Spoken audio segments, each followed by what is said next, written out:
So my name is Anastasia Tory, and I'm 32 years old, and I'm from Odessa, Ukraine. And this March, in the middle of the March, I fled from war in Ukraine and go to Europe. I just go with the flow with a friend of mine from Odessa. And in the future, I would go further. I would go to other places too. So I'm not staying in one particular country because it's like my coping mechanism.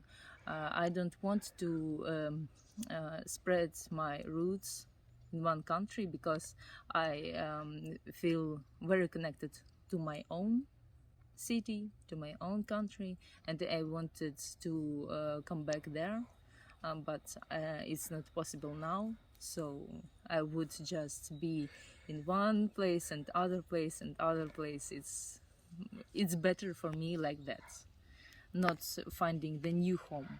But we were not prepared, and this is the main struggle because all of those topics said that, oh, you remember how you live in your own country, and then you decided that you need to go somewhere, and you decided to find another job and find another place to live, but we haven't decided that.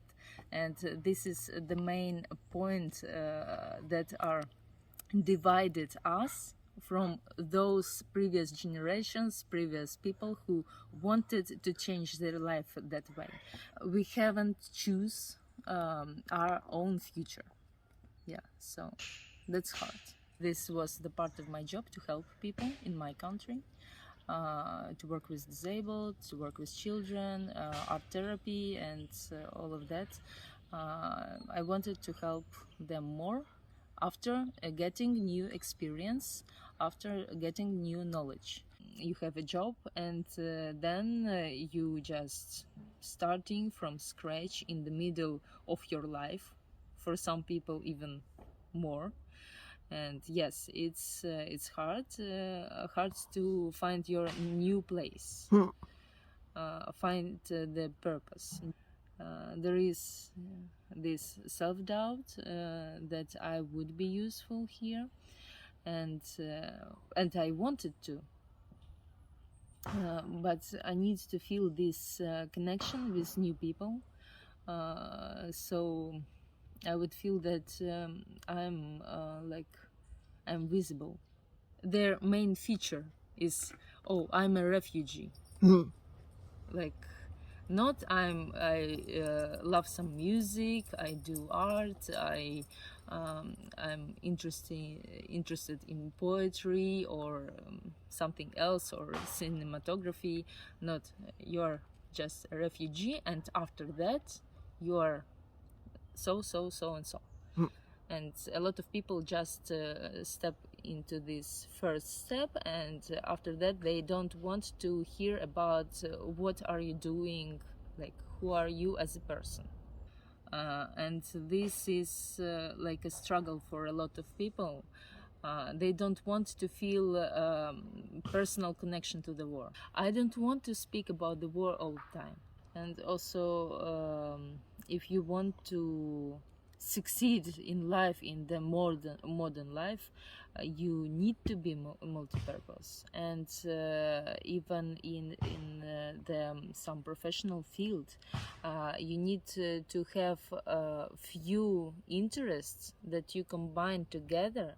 I have studied all of those programs, how to teach people of different ages, for example, and how to help people with art therapy to cope with their problems.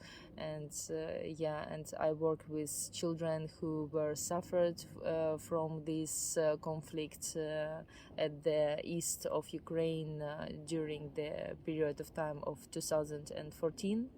I was started to work with those children who are fled from war even then, because I saw those children who who are already hiding from the loud noise of the car from inside the window. They are hiding underneath the table because they are scared, or they are peeing their pants because they are scared just during the lesson. So this was hard, but I couldn't change the situation why they are damaged, because I couldn't stop this conflict by myself. And my own fear, yes, I try to work with that. I go to psychologists and talk about my feelings about all of that. So yes, I Here in Germany? no, in Ukraine. While I was working, I was seeing the psychologist, so he could help me to cope with my stress. So it's always like I found the man who was really skillful in his field, and he was really joyful, and he doesn't have a leg, so he is like not handicapped, but he don't have a leg, one of the legs, and I even didn't notice it the first year while we were spoken. First of all, he was sitting with a table in front of us, between us. So yes, and I didn't realize it, and he just mentioned this in one of our conversations, like just like so, and it was like for me it was wow. I respected him and he respected me, even though I have some obvious problems, and I may made some wrong decisions in my life, and I shared this with him, and he respected me even though. And so we build this connection, and this helps a lot, that you could be respected even though you try to do something good but you haven't succeeded, but yeah, you're still doing the best as you could. So yes, this is like that. Yes, I learned a lot with this professional, because his way of seeing the life, seeing the good in life really helps, because he has struggled a lot too. To hear that and to connect and to realize that there is a person in front of you, and he has his own struggles, and that here living human being, and that his life is not perfect, and he doing what he could do, was a good listener for those children, and this was one of the main things that they needed then.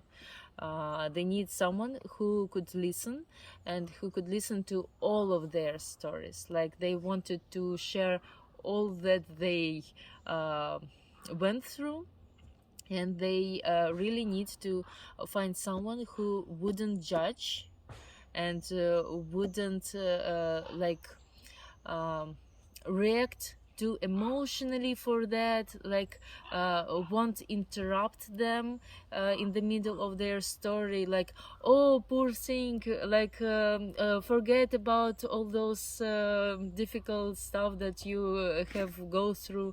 No, I listen to the whole thing. I'm like the person who they could relate on. I am just friendly, and I'm open, and that was enough for them. Yes.